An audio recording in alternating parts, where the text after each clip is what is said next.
All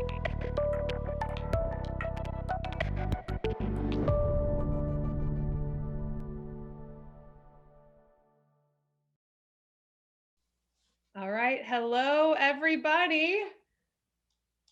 Welcome to round 2 of prioritizing a culture of diversity, equity, and inclusion in a remote working world. I'm Meg Newhouse, I'm the CEO of Insprint Group, and I'm just so excited to welcome you here today. If you don't mind, in the chat, just give us a little note of where you're joining us from. We'd love to see that. Our chat was really active last time, and that's why we're back. That's why we're bringing you this panel of experts here with us again, because it was just so popular last time. Hey, Jennifer, welcome. It's good to see you this morning. And I'm just checking. Yes, we are recording. I just want to let you know that this is being recorded, so just a heads up. But without further ado, I just want to welcome back Sybil and Cynthia and Yvonne. They just are magic. I was just sharing with them before we jumped on. We had someone comment on LinkedIn, name a more iconic trio. I'll wait. So we just had to have them back. And here they are with us again today. Thank you so much for those of you joining us. The chat is active. So even though we're answering our questions from the last time we were all together, we do encourage you to jump in with any new questions that you have. We'll be monitoring the chat the entire time. And we're just going to have a conversation today. You know, we got really real and honest with you last time. And that's what I love so much about these experts is that they're willing to go there with us. So I'd like to welcome back. We're going to start with Yvonne, just a brief reintroduction and maybe just letting us know what's been happening since we last met in mid-February. Oh my goodness, it is a pleasure to share the virtual screen with my sisters here, who I've never met other than through this context. Yeah, so I'm a 3-time CHRO based in Boston now. I'm originally from Chicago, so I still have a split residence there. I am the founder and I call myself Chief Collaborator of Talent Matters. It's a consulting firm, so I work with individuals such as the ladies you're about to spend some time with. And most recently, I was just wrapping up an assignment with a client, which is really interesting. We could even bring this into the room, which is this client attached DEI to their strategic plan and then wove it into all of their practices. So that was a really, and then created a scorecard around it. So that was a really interesting engagement. But I'm excited that we're continuing this conversation, and you know, we're moving not just from remote, but to maybe even hybrid for some. So I'm looking forward to learning from Sybil and Cynthia too. It's a great catch up. Thanks so much, Yvonne. And yeah, that's a really good point. The world has changed quite a bit, hasn't it, in the last 2 months or so? Thank you so much for reintroducing yourself and letting us know what's going on. Sybil, it's great to see you again. Why not a reintroduction for our new friends here today and let us know what you've been seeing since February? Thank you, and good morning, ladies, and thank you again for having me, Meg. I am the Director of Diversity Employee Success for eXp Realty. I've been working in the diversity space for several years now, also an HR practitioner. What we've seen as a 100% virtual company anyway is now our competitive landscape has changed because a lot of companies have shifted to that 100% or like Yvonne said, hybrid model. So the competition for talent is fierce, and we've got to stand on more than just money, right? Like we've got to stand on our values, we've got to stand on our culture, we've got to stand on how we're developing leadership within our organization and provide that real business case to the talent that we want as to why they should choose our organization. That's great. Wow. Yeah. I feel like it's all happening so quickly. We knew it was coming, but all of a sudden it's here, right? That's so great. Thank you, Sybil. It's so great to see you. And Cynthia, welcome back. Always a pleasure. So nice to have you. Why not a brief reintroduction and let us know what you've been seeing? Absolutely. So I'm Cynthia Rodriguez. I am the Director of Employee Experience, essentially for Holistic. We are a employee experience data analytics firm that measures the employee experience from a particular lens in diversity, equity, inclusion. And so we really take the sentiment of the employees, the company DNA, and all the demographic information, sort of merge them together and, you know, spit out data points that help us to really understand the employee experience and to build interventions and programs that really support positive movement in terms of employee experience and engagement.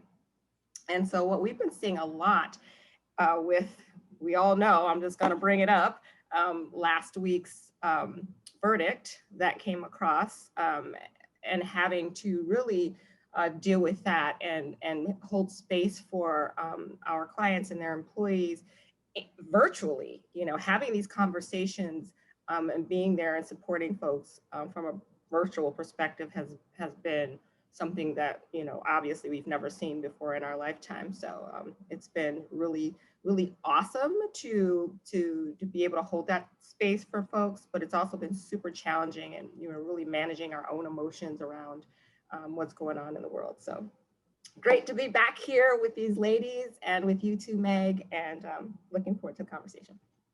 Thank you, Cynthia. And I love how you just bring it up, jump right into it. This is the world. This is life. This is what is happening now. We can stick our head in the sand, or we can take a look at it and make some changes, can't we? And so let's talk about that today. So what we've done with the questions that you all brought to us from the last session is we've divided them into 3 themes.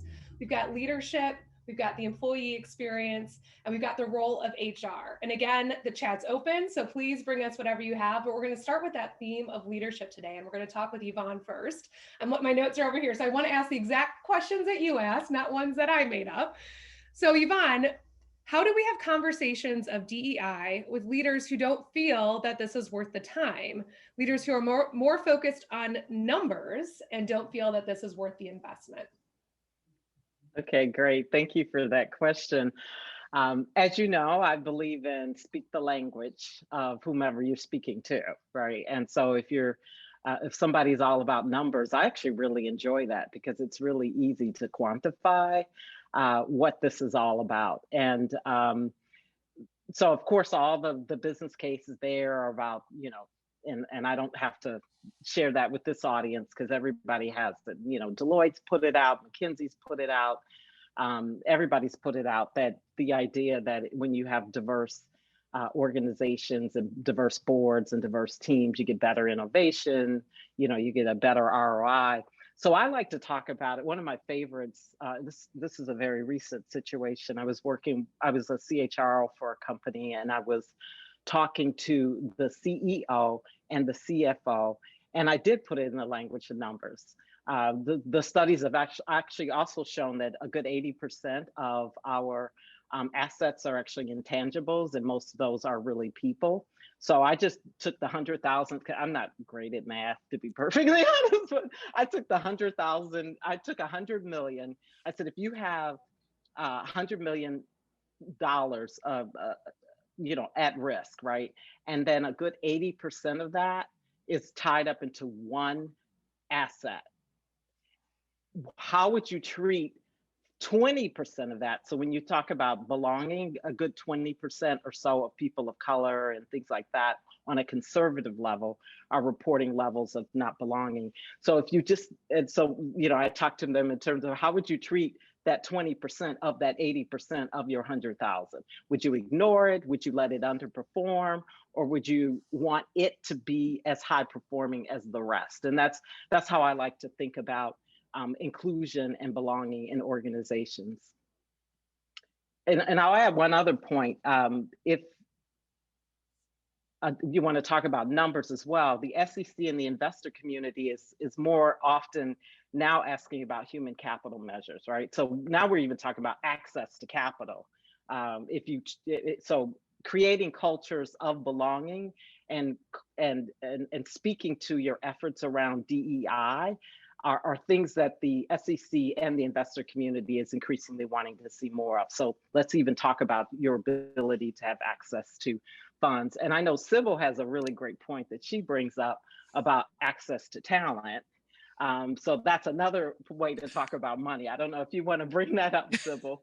Sure. I was actually going to say, if I could interject here, that's how we're starting to talk about diversity here at EXP, right? Like, yes, we want to talk about diversity and inclusion and such, but now our conversations are starting to shift. We're talking about access, we're talking about opportunities or lack thereof, and we're talking about different ways to enter the markets that we're already in, knowing like I said in my intro, that a lot of companies are now shifting to hybrid or virtual, which means we've now got a different type of competitor that we are in competition with for our talent.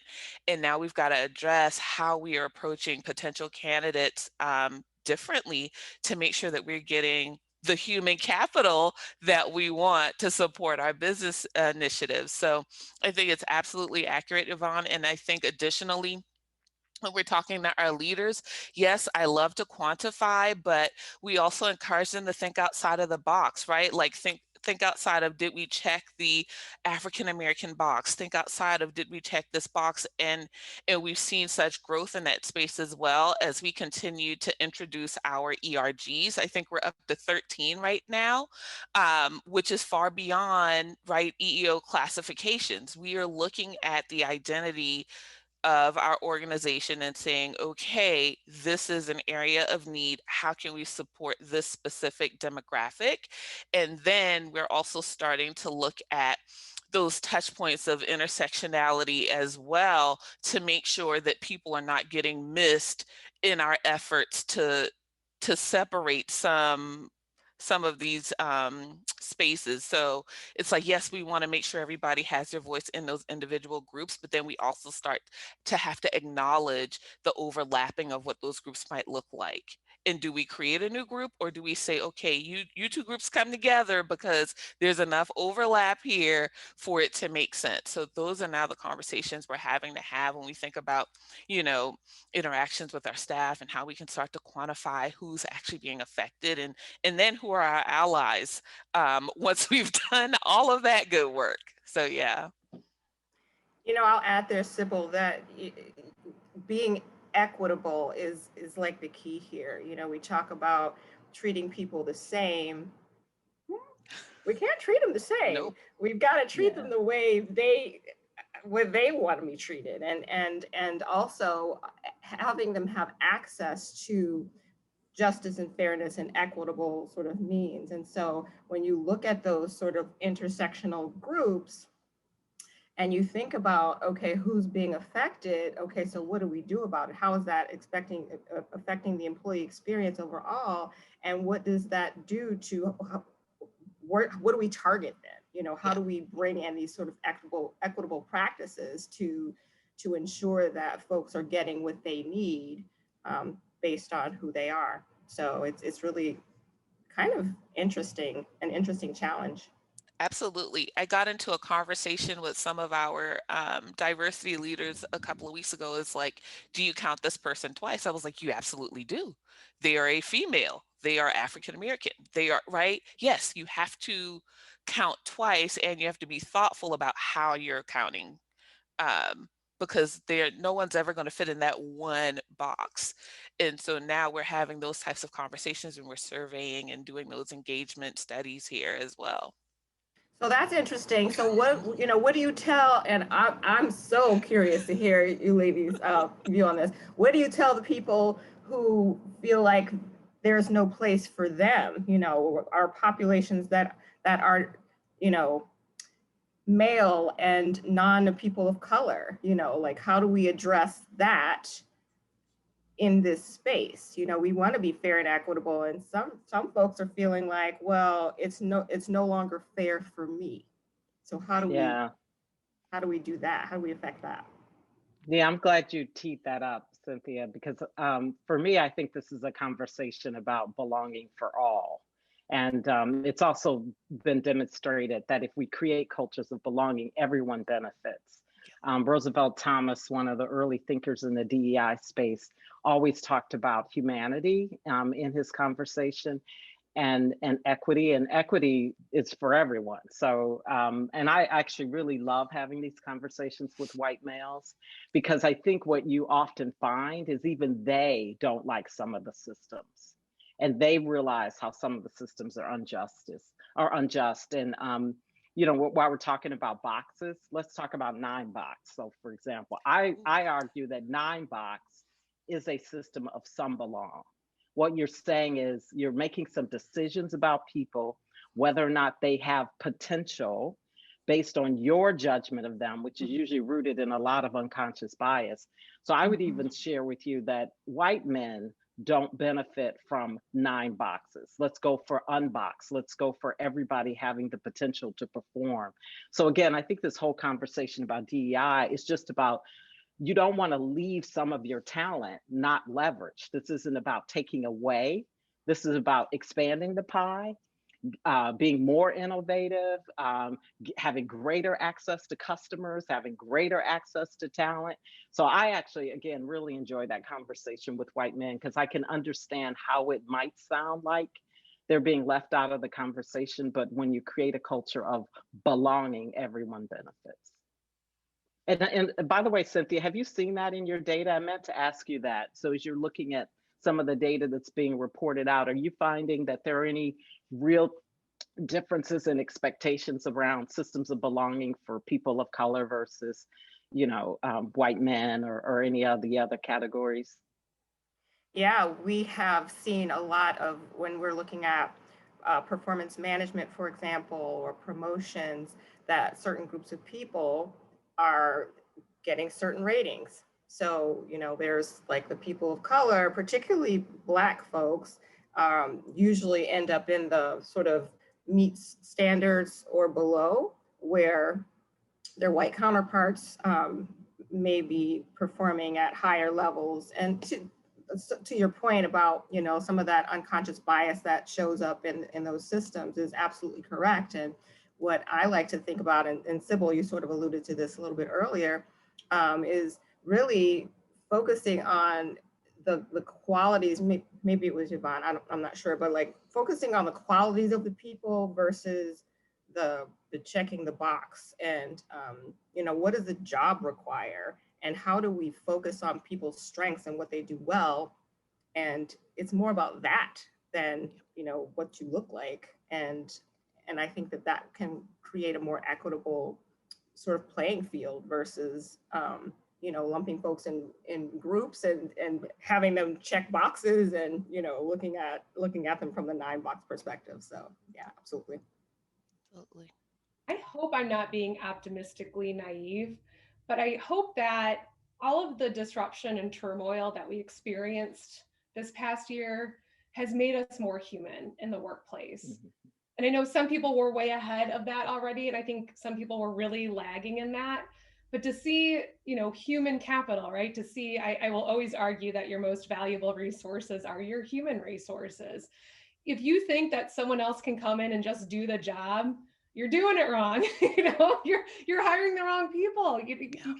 Maybe they have the same skill set, but they don't have the same, you know, energy or ideas or excitement that they're bringing. And you know, it doesn't matter how they look or how they're wearing their hair, or if they have tattoos or whatever it is, right? Can they do the job that you need them to do? That's really what this is all about, isn't it?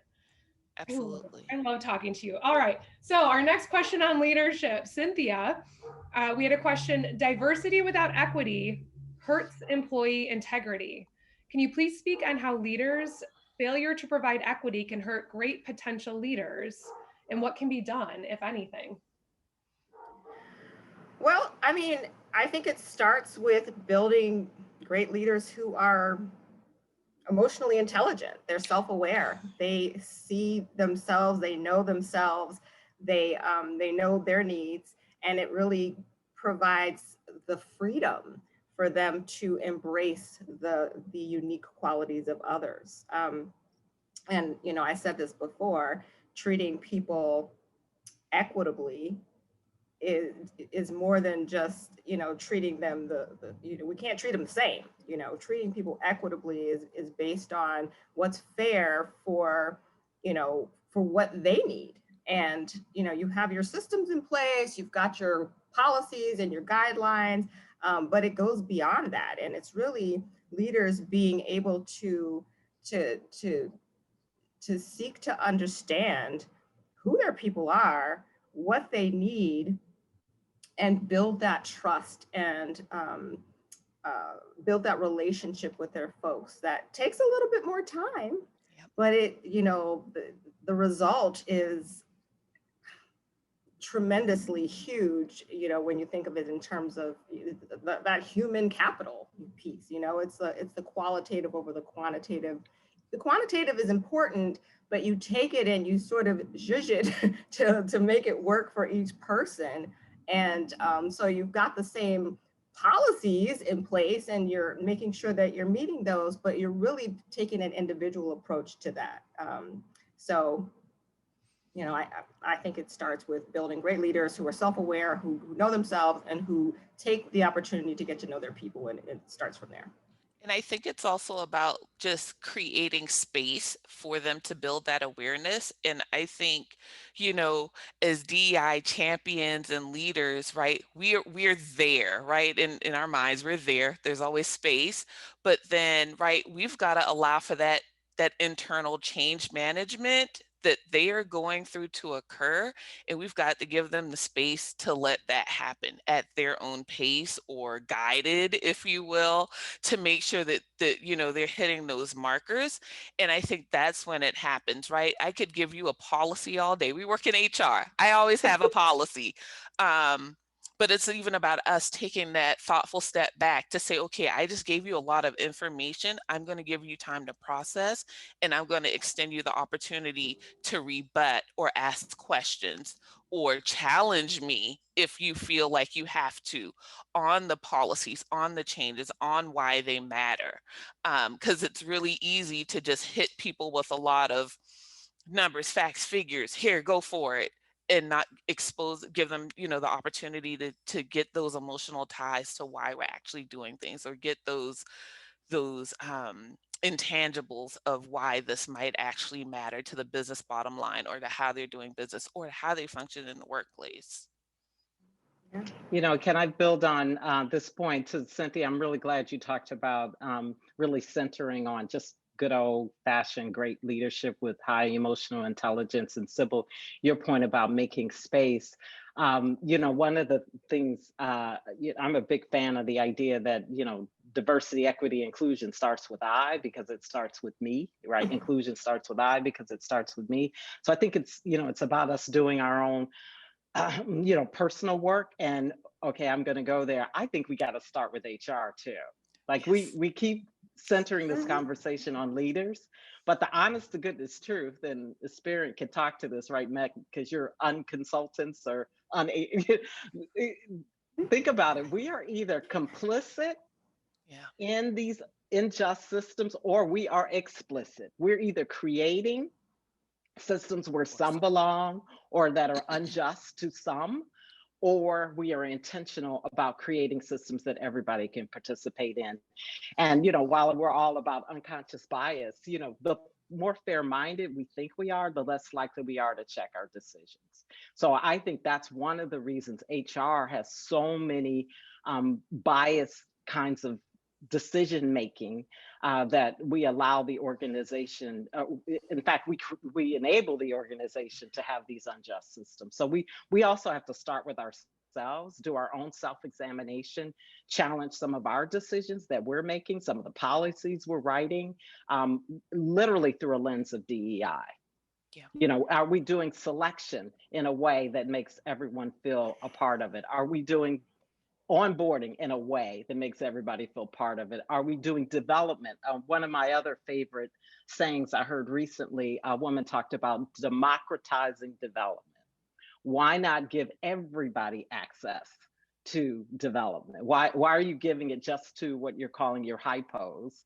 Why not give everybody access? And then it keeps going on and on. Look at your reward practices. Are we, every HR organization I've always gone into, we go in right away and do an equity audit. You can see, and Cynthia, you talked about it, you can see bias all throughout performance management. Who's getting these ratings? Why are they getting? What is the quality of the leadership and things like that? So I'll just shut up there, but I think we got to start with ourselves before we can even go and have this conversation with leaders. Absolutely. You are so right. And people see it. Employees see it. They see, and that's why you wonder why people never want to go to HR. And you're like, we are the human resources. We are the people team, but you don't want to talk to me because I'm not relatable. Like we're causing our own problems in a lot of senses. So we're telling leaders they need to be doing this and be doing that. And you're so right. We really need to look in our own house, look through our own windows, open up the curtains. Absolutely. And when we do that, we give the organization permission to do that too. So when we stand on this platform as if we've got it all and we figured it all out and we're always right, I think we even trigger that in them. I'm all into this, brain research stuff right now. And a lot of it comes from the Neural Leadership Institute, so NLI. But there was this, I was listening recently in one of their webinars. They do these free webinars on Fridays.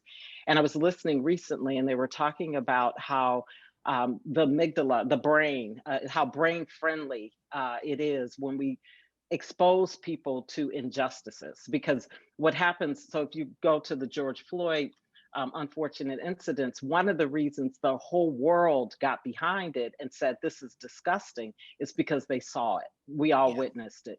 So what if we did some similar things like that in the workplace? We expose the organization to systems of injustice. And I know in HR, we've often tried to keep that quiet because we were so afraid of getting sued or whatever, some rationale for only letting a few people see it. But the leadership team should see the systems of injustice. And I like what you were talking about, Cynthia, about equity versus equality. We're not saying give everybody the same thing, but we are saying remove any unjust or inequitable decision making. And according to NLI, that what happens there is the brain is more empathetic after it experiences this disgust. So people will make the choice to say, dismantle this. This isn't fair. This isn't right. Because at the core, most of us, I'm not saying every one of us, but most of us are kind, humane creatures who want to see fairness and live in the world that Megan's describing, where maybe we're all a little better off because we've gone through this pandemic. I'm kind of with you on that in the Pollyanna way, but at any rate, I choose to believe that people will make the right choice if we give them the right information. Absolutely. Thank you, Lee. So I'm just like, oh, wait, I'm hosting. I'm just like enraptured with you. One more question that we had around leadership, and this one is for Sybil. And I think we've touched on it a bit, but maybe you can drive it home for us, Sybil, here. So how do we get the C-suite and boards, I know you've spoken about boards before, to recognize how important DEI and employee engagement are to an organization? When, business schools, MBA programs, we're not really being taught the importance of these programs. We know that organizations value and truly engage their employee, that value, DEI, and truly engage their employees are so much more successful and profitable than those that don't. So how do we convince the leaders now? So we've got the numbers, we've got speaking their language that Yvonne alluded to before, but any further advice that you can give our attendees here today? Yeah, I was going to say we've got to start making it real to them, and real in the way that they're going to understand. And I know Yvonne mentioned it, right? So if I'm talking to the CFO, real for them is going to be those numbers. And here's how these dollars are going to measure up. I'm a firm believer that the CEO, the president, is that chief diversity officer. We should be able to have a different type of conversation about why diversity matters and their influence on everybody else in the organization, right? Like you are in this power position, this influential position. We should be able to lean into you to say, okay, here's what the research says, here's what the HR department can do, here are the resources we need. Now we need your support to rally people at your level so that way it starts to trickle down while we work from the bottom up, right? We're the day-to-day face, we're touching everybody. I need for you to be my chief ally now for all of your peers, and here's how I can help inform and educate how you have those conversations while I'm doing those back end work. And when I say I mean the team, because this is not a one person job, right? But if that message is coming top down and bottom up, people will start to self-select out, or they're going to jump on board and say, oh, yes, I do agree, or I can be on board with, and we start to have those conversations. But I think that's the key. And then continuous leadership training, I think, is just so essential. We're having those conversations every day at my company of those access points, right? I can't bring our C-suite in the room for 2 hours, but I can capture you for 15 minutes and have a really intentional conversation. Then that means you're getting those nuggets at your convenience, or when we have those important check-ins. And it's about just having that continuous feed of information to them, so that way it becomes a part of their language. It's not mine, it's you're now owning the conversation, which is where we want everybody to be. Sybil, I like this point you're making too, and you know, even bringing yourself into the conversation. I like to, you know, actually give a personal story. Often when I'm trying to work with somebody, let's say I'm sitting with somebody and I'm having this conversation, and they actually are liking me, right, for some reason or the other. I like to use that moment to, you know, really expand their thinking, you know, just so a personal story, which I recently shared, and I've been encouraged to continue to share it. This is real. I was part of a leadership team, and it was primarily virtual. You know, as we shared earlier, I've worked a good portion of my career virtually, and 2 times I've been CHRO virtually. And one of my colleagues acknowledged that I was like the kid in high school that was new to the high school, wanting to sit at the lunchroom table where they had all been sitting together. And so he actually acknowledged that. And so I said, yeah, you're exactly right. How about you move over and give me a seat at the table? And then another analogy that I heard recently was, what good is a seat at the table if it has spikes? So ultimately, I left that organization. And after I left, 3 members of my team left.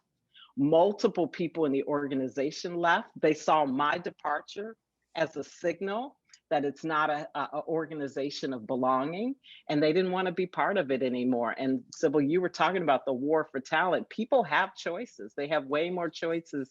It's always been a war for talent, but I would argue it might even be more so now. And people are looking at what is an organization's stance on diversity, equity, inclusion. They're looking at, is your board diverse?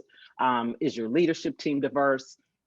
And they're looking for something beyond those statements. Oh, you know, we stand with the Asian community and anti-hate, but how are you investing your dollars? What else are you doing beyond that conversation? Those are some of the things that people are looking at. Wouldn't you say, Cynthia? I'd love to hear your thoughts on that, right? Absolutely. And we do a lot of work in this space, and, you know, working with clients as we look through their pipeline, help them see, you know, who's sort of making it through the process, and what their experience is like. And what we're finding is that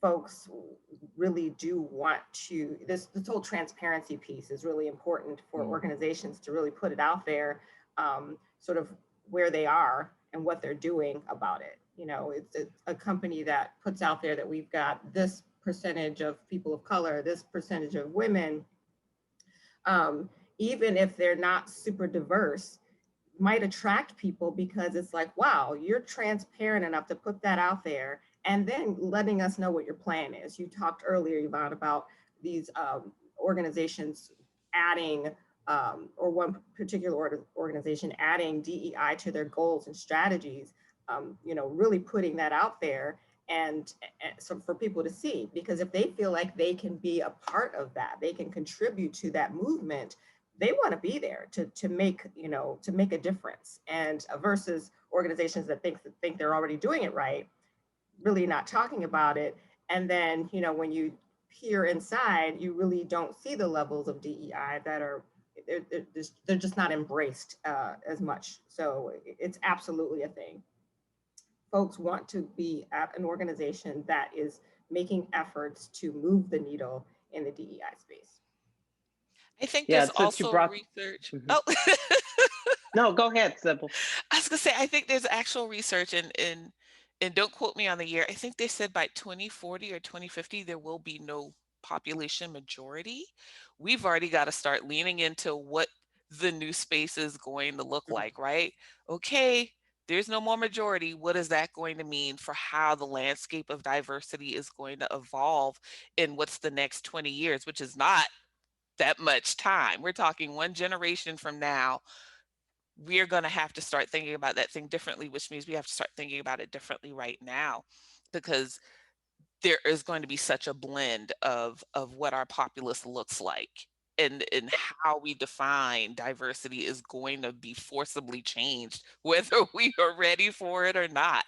And then we've also got to look for those new bias entry points, right? So if we've now blended our population, is it going to be more about complexion? Is it going to be more about dialect? Is it going to be more about, is English your, second language, right? We've got to already start figuring it out in advance to prepare for what we know is about to happen, and just be steadfast in having those types of conversations as well.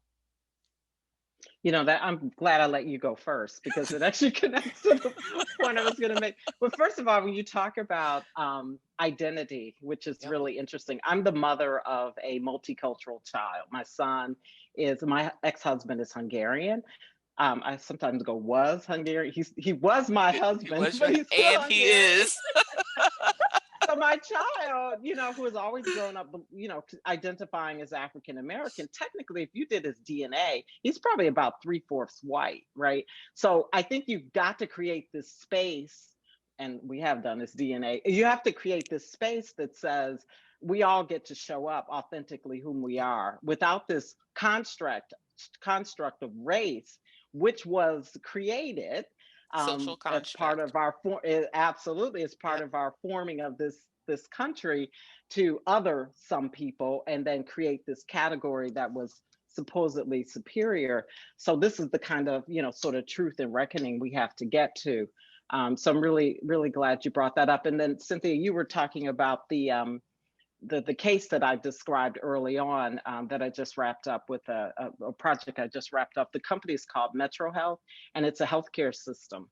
And so what they've done is they've said, great, we want to have the greatest share of people making the choice to come and be treated by our center, right? And so what they've done is they've identified how DEI permeates through their entire strategic plan. So what they're saying right on their website, as well as what they're reporting to the board, is we want equitable outcomes, using your word again earlier, Cynthia, for employees, patients, and the community. I love that. And that really speaks to Tommy in the chat is asking, what have you found to be successful in making an impact, and what outcomes do you measure? That's part of it, looking at what's changing, what's different, what is, these intentional efforts in DEI, what are we measuring? What are we doing this for, right? And so I think some of the easy ones are looking at diversity, looking at representation overall. So we talked about the pipeline and getting folks into the organization, but that's not helpful if you've got a leaky bucket and people are leaving, in droves. What are we doing about that? So, measuring tenure. Look at Yeah. how long your people of color, your women are staying at your organization. Why are they leaving? When are they leaving compared to other populations? And at what level are they leaving, right? Did you ever get Absolutely. promoted Yes. in your 5 years? Were Yep. you Yep. brought in at XYZ level? And right? Yep. Absolutely. And then looking at doing engagement surveys. I think that's one. I think that probably sort of moves us right into the employee piece, really understanding the sentiment. But what are they saying? What are they experiencing, and measuring that, and really looking at peeling back the onion to see, where the gaps are. Absolutely. I think one Doing of the something about things, it, right?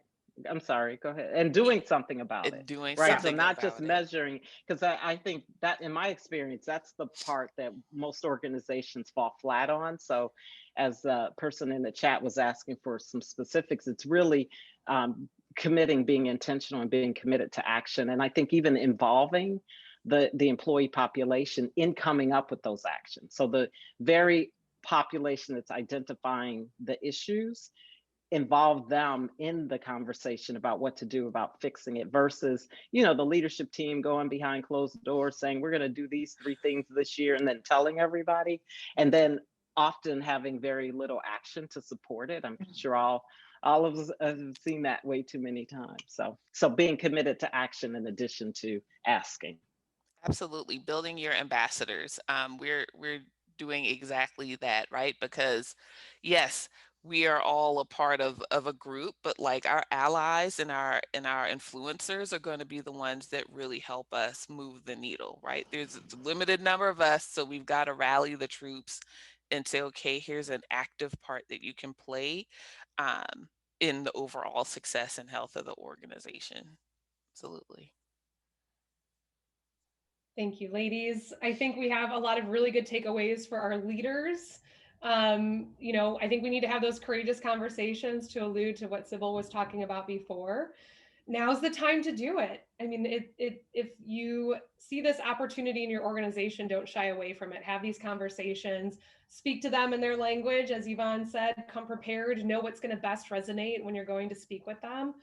And, you know, fight for your talent, fight for those people. You want them there. You know, there is a talent race, and how can you best support them to be equitable, to meet them where they are? When, you know, when Cynthia was talking earlier, I thought about the difference between the golden rule and the platinum rule. And I might be bringing us back to kindergarten here, folks, right? The golden rule, which I think so many people live by, is treat others as you would want to be treated. Yeah. That doesn't mean anything anymore, does it? The platinum rule is treat others as they would want to be treated, right? Yep. And that's really what matters. And how do you know how they want to be treated? You ask them, and then you listen to what they say. You got to listen too, just like Yvonne was saying. Don't ask for feedback and then you don't act on it. You got to actually be prepared to act on it. So that's great. And Cynthia, you were transitioning us right over to our employees, so I know are all near and dear to our heart here. So Cynthia, you know, going with your experience at Holistic and the work that you do there, surveys and focus groups tend to be the most common ways to hear the voice of the employee. But if the right questions aren't being asked, you don't get the answers you need. Not to mention, you still don't capture 100% of the employee population. So do you have other options that you've seen to be effective, or are there any ways to make those options even more effective? Yeah, I would say depending on the types of surveys that you're doing, surveys is probably the way that we get more information, because we can do it at scale and, you know, sort of hear more voices. And it really is based on the questions that you're asking in the surveys. And so there is this thing about survey fatigue and all of that. But I personally think that there is some value in surveying folks often, as long as you don't make them too long, asking the right questions and doing something about what you're finding, just as Yvonne just said. And even in one-on-one conversations, team meetings, you just need to have a conversation with people, like you said, Meg, you know, asking the question and just listening. That's really the best way. So if you take the survey concept and you know, do it often, ask the right questions, you know, the heavy hitters, and really listen to the feedback, then you've got something. And being able to tie, you know, your action back to what employees are asking for, you know, hey, you asked for this, you said this is what we're doing about it, and really inviting them into the conversation. And so you can only really do that. It takes time, it takes effort, yeah, but you can only really do that by having a conversation. There's really, I don't know, maybe Sybil and Yvonne have other ways to do that, to really figure out people's sentiment and understanding what they need and measuring things. But I think it's done by asking the conversation. I mean, asking the question. And so there's different data points that we can use to actually measure, and surveys make that easy. But we also have tools to help us use, you know, NLP to really sort of natural language processing for those of us who don't know that. But really taking that and you know, those common words and those sentiments and sort of digging those out and creating those data points so that we can really look further into you know, what employees are saying. So that's for me. I don't know if you ladies have seen other ways of, you know, measuring or understanding sentiment besides asking. I think Yvonne Yeah. brought it up. In when I'm running our unconscious bias training or one of our D&I trainings, Yvonne said it, right? Like, if I present vulnerable, then you're going to present vulnerable as well. Mhm. And while I am presenting, I say, open your chat, send me a private message, do whatever you have to do to get what you need from me, and hold me accountable to everything that I am saying. And the first time I said it, I think people were like, is she serious right now? No, I meant it, right? I think that's where we've got to shift and say, yes, that's my opportunity to survey. I don't send an after training survey because I've already surveyed you while I was doing the training. I've gotten everything I need. And sometimes people will trickle in after, you know, because they want to hear all the content.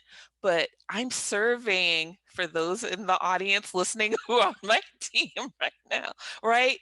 That is my survey. That is my test of, is this information valuable? Is it too heavy? Is it too light?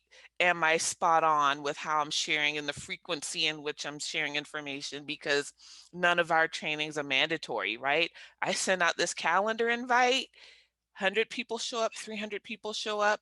I'm actively surveying you without it feeling the pressure of, or the fatigue of, here goes another HR survey. So I think if you have those real-time moments, it feels less like a task and it feels, just like you said, more of a conversation.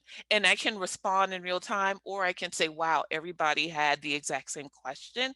This is now a learning opportunity for everyone. Yeah, Sybil, I like where you're going with this. Is really about having a conversation and, you know, some of the techniques. In fact, Carrie in the chat box talked about emotional intelligence, asking and believing your employees when they share their experience. That's true empathy, right? Great point, Carrie. In fact, one of the really simple techniques that I like to use, and I've enjoyed it when leaders have experienced it this way with me, is opening every meeting up with a little bit of a check-in. What's happening for you? And then as a leader, being vulnerable first. So, wow, what's happening for me this morning? Um, couldn't get the kids out for school. We're still, one's still in Zoom, another one's not. Or this morning I just really had to take a run before I got on this Zoom thing because I'll be sitting in this chair all day and that doesn't feel good for me. And oh, by the way, at 3 o'clock, I'm putting a roast in the oven, so I can't do that team call. So can we move it to, 2 so that I can do the dinner thing and it can be ready at 5, but really listening and caring, because people do, we are all working from what is it? We're living at work now, and even and we don't believe that's going to go away. And we're looking at people's backgrounds, and we notice if their house is clean or not, and their dogs are coming through. So this whole idea of humanity is real. So just starting meetings with check-ins and really wanting to know. And I also encourage leaders to schedule at least once a week a check-in with your folks one-on-one. It could just be 5 minutes. I like what you were talking about, Sybil, even if you're just going right in the chat. Hey, good morning, Sybil. How are you?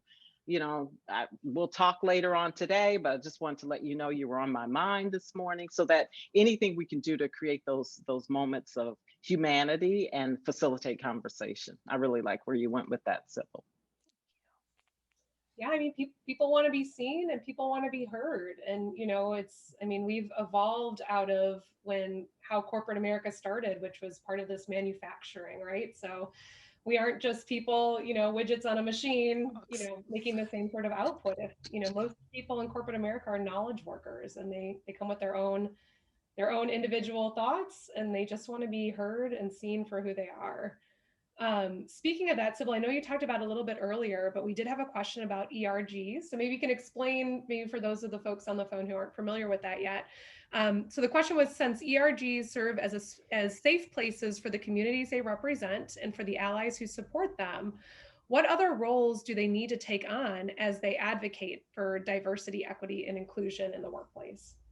Yeah, so ERGs, employee resource groups, by any other name, they're still the same thing, right? An opportunity for people with like minds or backgrounds to come together for a cause. And I think that they are usually the people who are in the communities who can actually speak to the human aspect of what's going on, and they can speak intelligently, very targeted to whatever that messaging needs to be, more so than people who are maybe on the outside looking in. And I think those are our future educators as well. I can have a book of knowledge across all of my D&I spaces, but I still don't have that personal aspect of what it is to be an Asian American right now, right? I can speak very intelligently to why Black Lives Matter. And yes, there is that same mirrored concept, but maybe that Asian American has even more of a touch point, and they can share that really true story about their experience in the workplace and in the world right now, and how we as leaders can advocate for them or create space for them, um, in or provide resources as we do right now in the workplace. And I think that's really where, like I said, those ambassadors can really, hone in on the messaging to help us know how we need to address our leaders, or how we should be addressing our staff, or saying, hey, Cynthia might need to take a day. You don't have to know why, but to know that there's that opportunity to be human in the workplace. I think that's where our ERGs have the greatest opportunity to be impactful right now. But y'all can disagree. No, Sybil, to take that a little further, my personal hang up or problem with ERGs is when, these like-minded individuals, these folks get together, but there's no allies, there's no advocacy folks in there. And that's a problem because, otherwise you just have a whole bunch of folks that look the same or think the same that really are just sitting around complaining about what we can do, but they have no power to do anything. What they need is a part of the majority. If we've got a pride group and there's no cisgender, straight folks in there, then what is everybody gonna do? We need some folks from the majority to come in and say, listen, we can help you. And unfortunately, that is the truth behind the matter. Like, we need the majority to do something in order to be effective and successful. So, but we've got to be specific in our ask, and I think a lot of times it gets missed in the message, right? Yeah, I want you to rally behind me. Oh, but I don't know what I want you to do, right? Like, we've got to be very clear about our ask and our expected outcomes, so that way people understand why we need their support. Because I could rally behind pride all day and never quite be connected to what is going on. I'm like, okay, you want me to do this in June? Got it. And then what, right? We've got to focus on that. And then what? Or here are the outcomes, and here's how you can directly affect that outcome. And I think that's such a different message to give to somebody who is in that majority. Absolutely. Yeah, no, that's a really great point. And I like to think in terms of power versus majority, or that's who has access to power, because I, as an African American female, sometimes have access to power, even if I'm not a majority, and I could use my platform for good. So I love where you two are both going with this ERG conversation, and I'm also a fan of opening them up to everyone. So it's not just, and that's where the allyship comes, and more importantly, the compassion comes. Think about the workplace. It's probably the one place where we have the opportunity to really get to know people who are not like us. Most of us live in segregated communities. Most of us segregate on Sunday or whatever our day of worship is. So and certainly our schools and things like that. So in the workplace, that's where you were suddenly brought together with people that you didn't grow up with, you don't know, they're not your cousin, you're not vacationing with them. So let's use this as an opportunity to learn and grow in our own shared humanity. So joining ERGs where you don't necessarily identify with the category is a very healthy thing for all of us, right? Yeah. There's And actually, then allies can choose. They'll choose. Allies often will be in that room. I like where you're going, Sybil, about being explicit. But what I like is that people of power, when they're in the room, because they've grown in their shared humanity, seeing the opportunity to be an ally and choosing to be an ally because they've seen something that some lack of justice, injustice, or they've learned something, their humanity has grown, their compassion has grown, and they see how they can make a difference. absolutely. There's actually a question in the chat right now. What are our thoughts or approaches on bringing employees together during times or after times of racial violence and trauma? And how can leadership create a support safe spaces for that? I think it goes back to your company culture, right? Like, have you created a culture of trust? Can we trust our leaders enough that if this very known public thing has happened, whatever it is, I can trust my leader not only with my information about how it affected me personally, but also be vulnerable in that space and know that they aren't going to hold it against me. I mean, that right there alone lets me know whether or not this is an organization that's really investing in me and one that I plan to invest in. Um, on the heels of George Floyd, right, we made a very public statement, and our leadership team has really stepped up and stepped forward and said, hey, do you need to take a moment? Are you okay? And the fact that they are leading and asking those questions, even if they don't know what to do next, the fact that they were willing to open the door to have those types of conversations with me and the other people of color on their team, I think is exactly where we want our leaders to do. They don't have to have the solution, but they were willing to give me space. They were willing to give us time to have a conversation. We had a full town hall afterwards. And we've continued to have those more difficult conversations because we now know it's a safe place to have them. And then also in our BEN, which is the Black Network at EXP, right, we've been able to have even tougher conversations, obviously, with our allies, with those leaders who have been feeding into that ERG since day one. So I would say, those are the opportunities that we've been allowed to have. And if someone's not creating that, like, I think it's also on the employee to say, hey, I raise your hand and say, hey, I might need that space. Are you okay with me and this group of people taking that space, and see how the organization responds? But that's my thought. Yeah, Sybil, that's so great.